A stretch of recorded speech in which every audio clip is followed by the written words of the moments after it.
Welcome to The Real in Real Estate, your gateway to the source. I'm so glad you're here.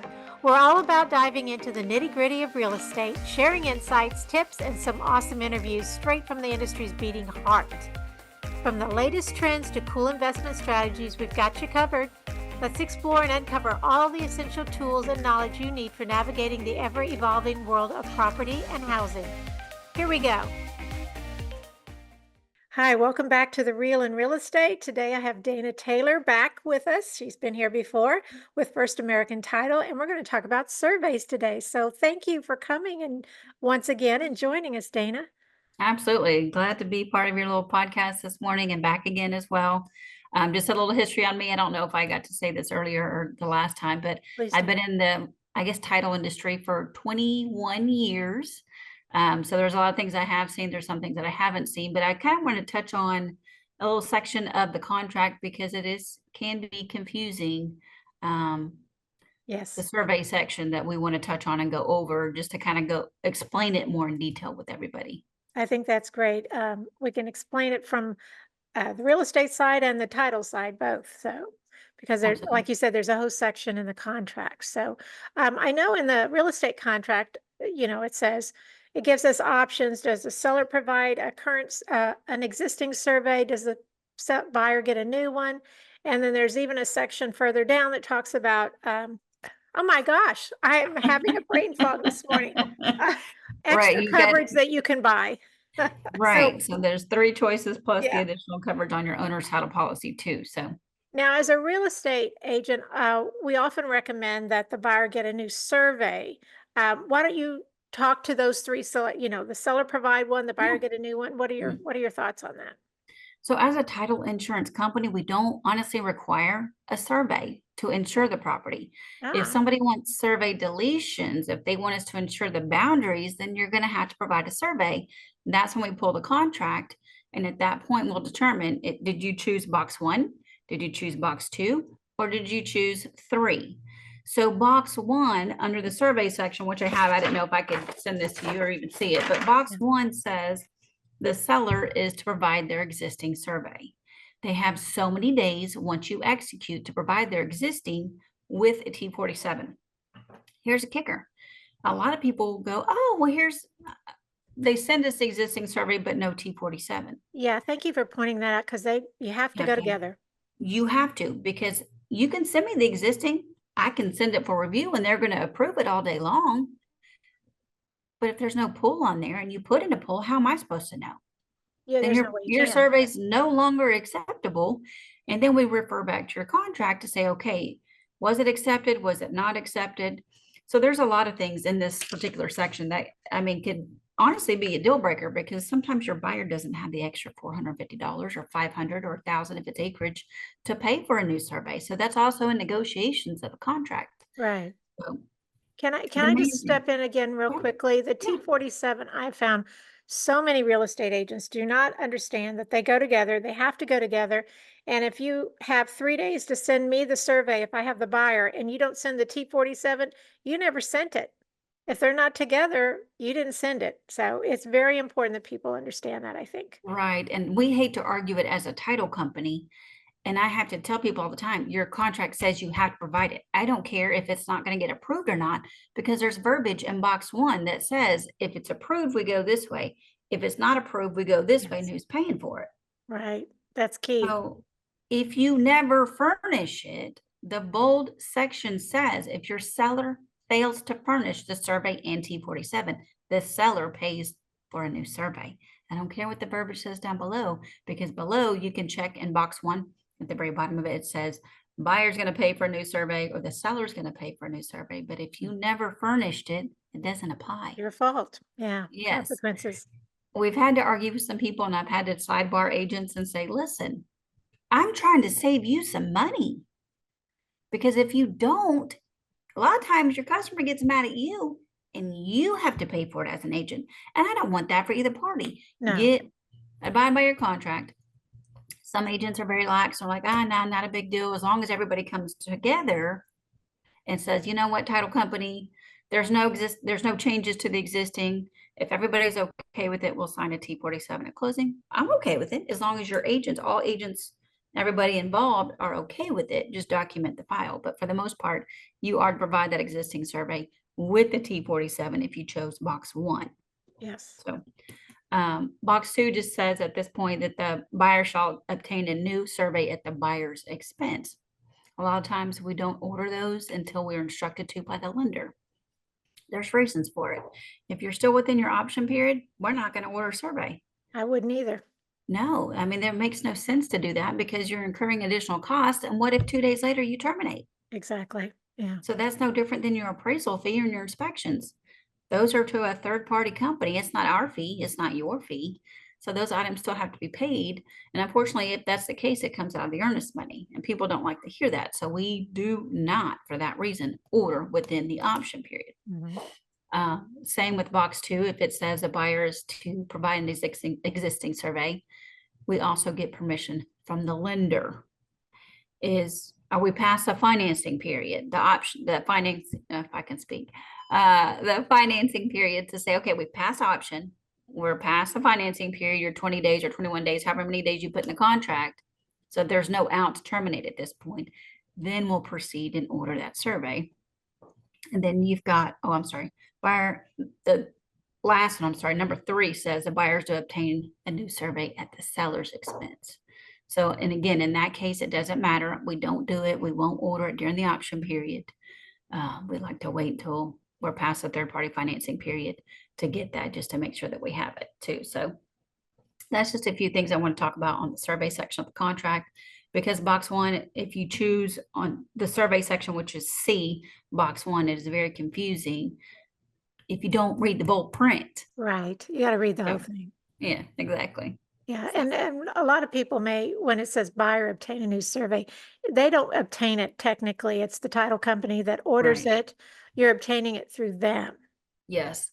And some people try to order outside of a title company. And when you do that, your survey is unacceptable because a lot of times they don't send the title commitment. So if you don't send the title commitment, then it's unacceptable because it's not going to list the building lines. It's not going Ah, to list the easements that are set out by the restrictions, all the above. yeah. So a lot of times we need to be in control of that because you have to send the surveyor contact information for the seller to the title commitment. That's going to verify the legal descriptions, everything on Schedule B that we take exceptions to, the minerals, pipelines, whatever it may be, that if you just say, hey, just go give me a survey of my property, Mhm. it's not going to spell out everything that's acceptable to us. And then we have to go back again to that surveyor, which in most cases, is 3 to 5 days. Mhm. Some, if you go to hey, my friend's a surveyor, let me just use my friend, it's 2 weeks. We Oh, don't yeah. have 2 weeks in No, we this don't. world. Mm-mm. No, especially on a cash transaction, we don't have 2 weeks. So Yeah. let us do it. A lot of times, whenever we order surveys on behalf of everybody and the customer, we get it expedited and we also can get it at a discounted rate. Oh, So well, at the that's end of the even day, better. yes, because as a consumer, we're the customer, right? If you get somebody, your buyer, your seller going out to go and purchase the survey, they're not going to give them the service that they do us because the amount of volume that we provide to these Mhm. surveyors. So we tend to go with, we have 3 different companies that we prefer to use. Occasionally we'll go out to somebody else if it's in a remote town, a little bitty area. We'll have to actually farm out to somebody outside of our preferred because they don't go that far. Right. Or their turn time is weeks, where the guy that's here locally in Polk County, for example, can get it done in just a couple of days. Which So, is what you need. Yeah. yeah, Another thing, again, I'm a realtor, so I'm speaking from a realtor's standpoint, is the agents need to be very aware of the survey rules. Obviously, read the contract, but also when a survey is either presented to them from the seller or from the title company, and I know your title company's not done this, but I know 2 instances where the title company actually, not the title company, the surveyor actually surveyed the house next door instead of the house that was being sold. So those are it has things that happened. you can check as well, because you Mhm. will get a copy of the survey and look at it, see if it makes sense. That's, Right? it would seem to be pretty common sense, but it's not always. That is true. We've had a case where a surveyor has gone out to a property and there was a question of the address. And we said, well, if you're looking at it, because this is a mobile home, manufactured home, and there were just Mhm. multiple in a row, we said it's this. Well, when we looked at it, we went, well, it looks like it's this one.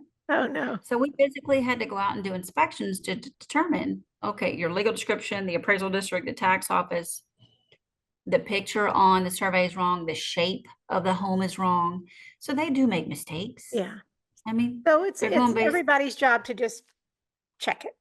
yeah. And they were looking at the address that was listed on the mailbox. The address on the mailbox was wrong. Oh, They just said, no. oh, there it is. There's the house. That's what I'm surveying. That's not correct. Oh, no, you gotta do a little more than that. Yeah, let's go back out there. So, Another thing too, on the survey, they're sometimes very confusing to read. I mean, I've seen enough of them. I'm not an expert, but I can tell what a fence line is and a building line. Could you explain to us the difference between like a setback and a building line? I know you're not the surveyor, but that's something that everybody has to look at to see if there's an encumbrance. So I guess what I'm asking you to explain is what would be an encumbrance on that so referring to like an encroachment, for example. encroachment? Yeah. So you're going to have your setback lines or your building lines, and it's within the deed restrictions that says your house has to sit XYZ feet off the road. Okay. So it has to be 20 feet. Some, if you've got a deeper property, then maybe 50 feet or even 100 feet. It just depends. So that's set out based on the deed restrictions. And then you're going to have utility easements. Not everybody has a utility easement. Some do, some don't. If you're unrestricted, you're not going to have that. Most of your developments around here, the Woodlands, Conroe, if you're in a planned unit development, you're going to have utility easements. Now, are they going to run down the side of the house, like parallel with it? Are they going to run in the front? Are they going to run in the rear? That I don't know until the survey comes in. They could run in the front, which is great, which means you can do whatever you want in your backyard. Sometimes they're in your backyard and you've got a patio home and there's no pool that you can put back there because your backyard's that big. Yeah. So it just depends on the area and the community. For the most part, you're always going to have a setback line. You're always going to have some sort of utility easement, whether it be a sewer easement in the front. For the most part, they're in the front. You may have a water line easement that's in the front. 99.9% of the time, any of the properties that do actually have utility easements, you're always going to have an encroachment with your fence, sometimes with your sidewalk, a lot of times with your driveway, and people go and they freak out because they don't realize, oh, there's an encroachment. It's okay.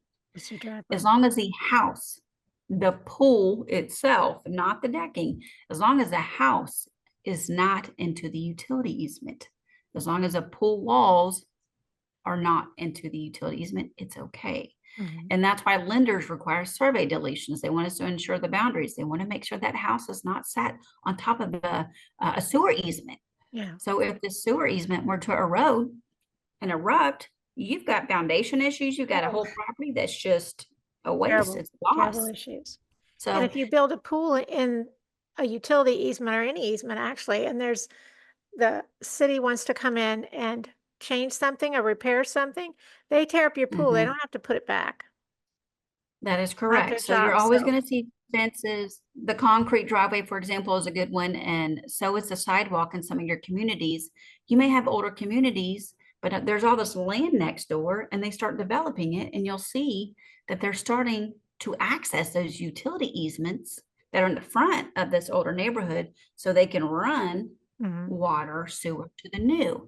So they will go out and they will tear up your driveway. They're going to tear up the sidewalk. But are they going to fix that? For the most part, they are, because they're in the accessing front, the utility yes. easement. And a lot of times you're going to have an encroachment of fences, for example, in a utility easement. It's removable. It is not a permanent structure. So Right. it's okay. It's just like a shed that's in a utility easement. It's just shed. It is not a permanent big structure. You may not be able to physically pick it up, but it can be moved, right? Right. If you're So pouring those are concrete or okay. something in an easement, though, that's not. Well, sometimes depending on what it is okay because it's Oh, not the really? house itself. The concrete can be removed. So if you pour, let's say we have an existing survey and you've added a back patio, you've added a sidewalk, you've extended the driveway, you've added a lot, then we're going to say, you know what? We might need a new survey on that, because our underwriters kind of lax on some things. If you already had a little cookie cutter because you got new construction 3x3 back patio and you want to make it a grand patio, they may say, look, we need you to provide a new survey. In some I would think cases, so. yeah, and in some cases not. because the utility easements are so far away and there's so much property that if you've got 10 acres, you pour it on the back of the house. We got 10 acres and the utility easements are an acre away, 2 acres away. They don't care No, because but we that's know why at it's that important to point, check your survey before you pour anything that's yes, considered permanent, like concrete, whether it can yes, all be removed, yes, but yes, very true. So, do we require one? No. Is it in your best interest to get one? Always, always. Here's a prime example because my background is foreclosures and REOs. I did the REO world for 12 or 13 years. What do we do as a title company? We insure your legal description, your lot, block, and section. We are not insuring your address, right? right, So people can go out and buy the street name. So your street name's going to change.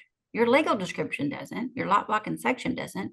But instead of being Jane Street, you're John Doe Street, whatever it may be, right? right. So we had one years ago where we're verifying legal description. This property had been foreclosed on, cash transaction.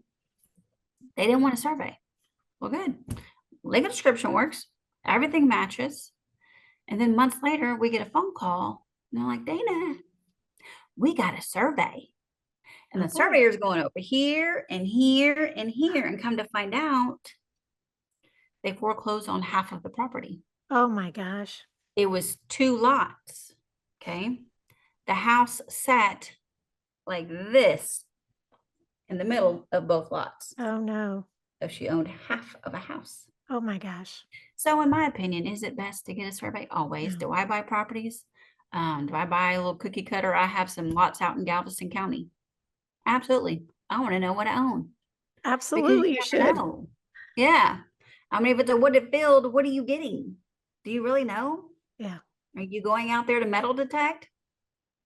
I mean, I can, but it's always in your best interest, in my opinion, always to get a survey. We need to talk kind of a little bit on the survey deletions on the owner policy as Yes. well. So lenders require survey deletions. It's a T19. That's our way of ensuring the boundary to the lender. So years ago, the contract has changed, and that is an option we can provide to the buyer. Okay. And it is minimal. It is pennies on the Yes. dollar. And it's worth every penny. It is. And so, like I said earlier, if something were to happen, who are they coming after? Hmm. Yes. Right? Higher Protect owner. yourself at all costs. It might cost your customer $50 for that additional endorsement, but you never know.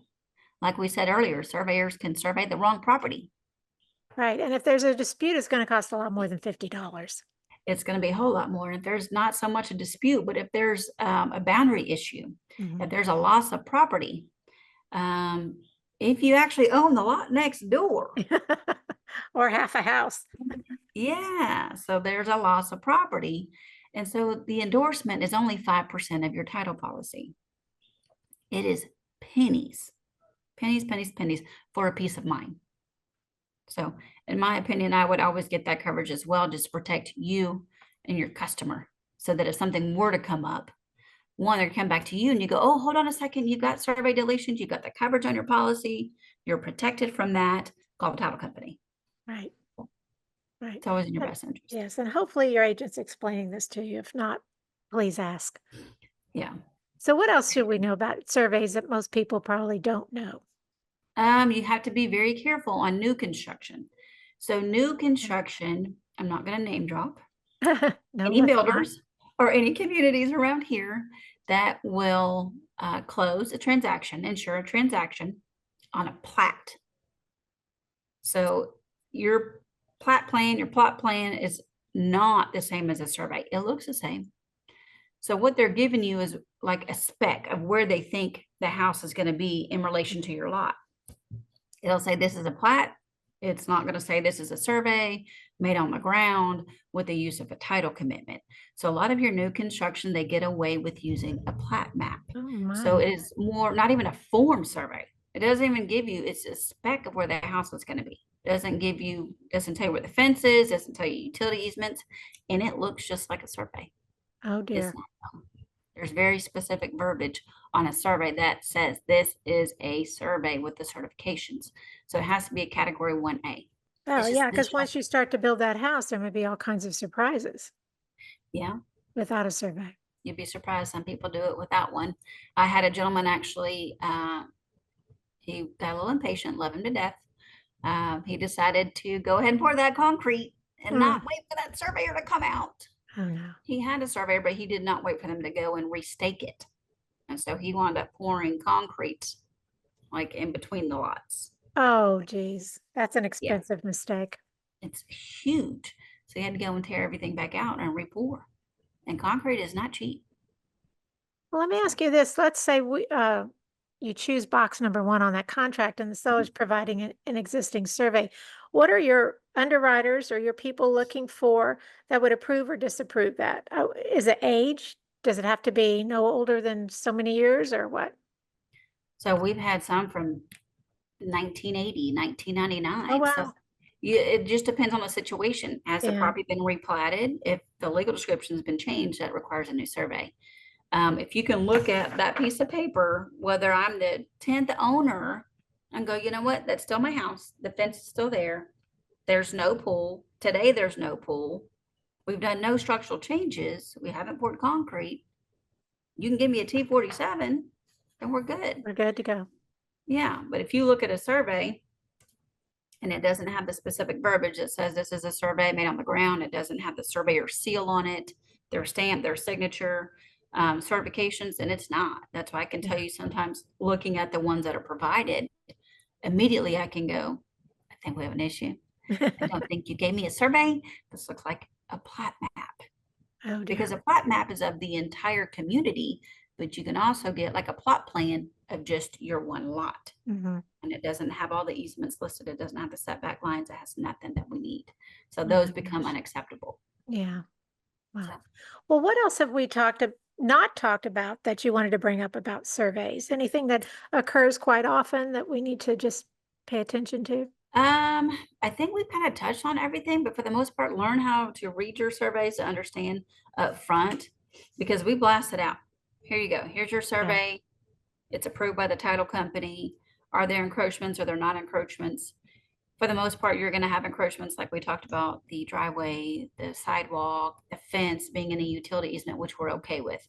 Sometimes you're going to see that there may be an encroachment as far as the house being built over a building line. If Mm. it's new construction, underwriter's going to go, you need to fix that. Either tear that little section down because it's just recently done. Yeah. If we look at it and that house has been there for 40 years, nobody's going to care. Okay, good. The lender may say, hey, look, let's get some kind of a consent to encroach from the HOA or a variance, one of the two that just says, hey, we're fully aware the house is built over the building line. I know that's set out in the deed restrictions, but we're okay with it. And that's the current situation that we're in right now. The lender Oh, is requiring a variance. So it's not that big of a deal. I mean, even okay. you might have bought it 10 years ago and that title company was okay with it. We're okay with it. We take exceptions, but your lender's not. Right. So we'll just help you in that process and get that. But for the most part, just look, make sure that the shape of the house looks like your house. A picture of the house is your house. The address is correct. The description, lot block and section, the address is correct, all the above. So I think that's Oh, it. I did have that one time where the survey was a picture of the house and it wasn't my client's house or not the one they wanted to buy. Yeah. Right. Oh, gosh. Please pay attention, people. Yes. And that's how we know sometimes I go, hold on a second. That's not the right picture. That's the right house because we'll get on HAR and we'll look at it too, Yeah. especially on your existing to go, hold on a second. You're telling me there's no structural changes and I don't have your T47 yet. Let me get on the listing and see, is there a pool? Did you add anything? Is there a beautiful gazebo and this oasis of your backyard? So It doesn't we do match. things, our own little investigations Yeah. too on our side, just to make sure in fact that everything is still true and correct. Super. Well, Dana, thank you so much for coming back again. People, do not be afraid to talk to your title company and ask questions. Survey is very important. And you're with First American Title, and we did have you give your contact information last time and included it in the podcast. But if you'd like to give it again, that'd be great. Absolutely. So Dana Taylor, I'm with First American Title. My phone number is 346-201-7370. I'm currently sitting at the research location probably for another, I don't know, 14 to 30 days because my Magnolia branch is opening. So when we go to Condolences. Magnolia, it is 7214 FM 1488. So 10 Well, minutes that's down the road from exciting. this current office. Yes, I'm excited. We picked out countertops the other day, so it's coming along. If you're closing on a house in that area, please check out First American Title with Dana. You'll have a very good experience. They'll do a very good job. Yes, Thank you for ma'am. joining us, Dana. Thank you. Thanks for tuning in to The Real in Real Estate, your gateway to the source. Be sure not to miss our upcoming episodes loaded with fantastic insights, expert tips, and all the latest trends in the property scene. Don't forget to stay connected with us on our Trilogy Realty Group socials: Facebook, Instagram, YouTube, and even TikTok. Until next time, take care.